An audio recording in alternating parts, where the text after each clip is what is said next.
Bonjour à tous, aujourd'hui on va vous présenter le compteur du Forza 750 et du XADV.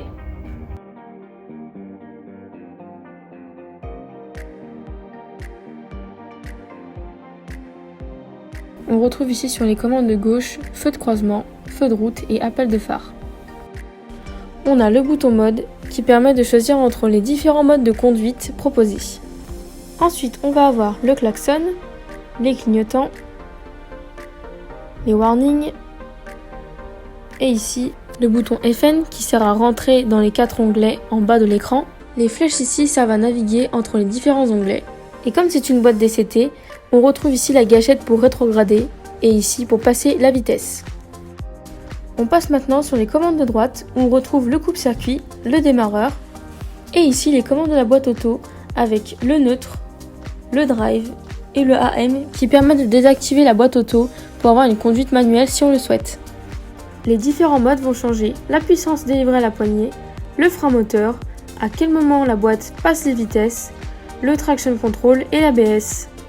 Sur le tableau de bord, on retrouve le régime moteur, la vitesse à laquelle on roule, le mode choisi, le rapport engagé, l'essence, ici toutes les informations quotidiennes sur le scooter, le voyant de béquille, l'heure et des informations sur la température moteur. Pour rentrer au cœur du tableau de bord dans les fonctionnalités, il suffit de pousser ce bouton vers la droite quelques secondes.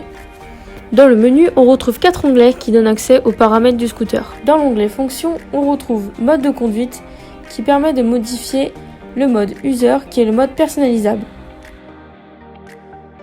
Il est possible d'activer ou de désactiver le mode de passage au rapport supérieur. Lorsque le mode de passage au rapport supérieur est activé, la couleur du tachymètre change en fonction du point de changement de vitesse. Ici, on retrouve les clignotants à retour automatique qu'on peut activer ou désactiver. Il est possible d'activer ou de désactiver la remise à zéro automatique du trajet A. S'il est activé, il sera réinitialisé lorsque le scooter sera en réserve de carburant, quand le témoin de réserve sera allumé. Lorsque le mode icône est activé, la couleur du tachymètre change en fonction de la consommation de carburant. Par exemple, quand la consommation s'améliore, la couleur du tachymètre passe au vert. On arrive maintenant dans le deuxième onglet où on retrouve type d'affichage, là où on peut choisir entre 4 types d'affichage différents. Dans luminosité, on règle l'intensité de l'écran entre 8 positions différentes, on peut aussi le mettre en réglage automatique. On peut aussi choisir son fond d'écran, il existe également un réglage automatique. Dans Favorite Information, si tu le souhaites, tu peux modifier les informations affichées dans la zone d'info. Enfin, dans Mots utilisateurs, il est possible de modifier le nom de ton scooter. Ensuite, on passe à l'onglet général. Là, on retrouve date et heure où on peut sélectionner 24 ou 12 heures, l'année, le mois, etc.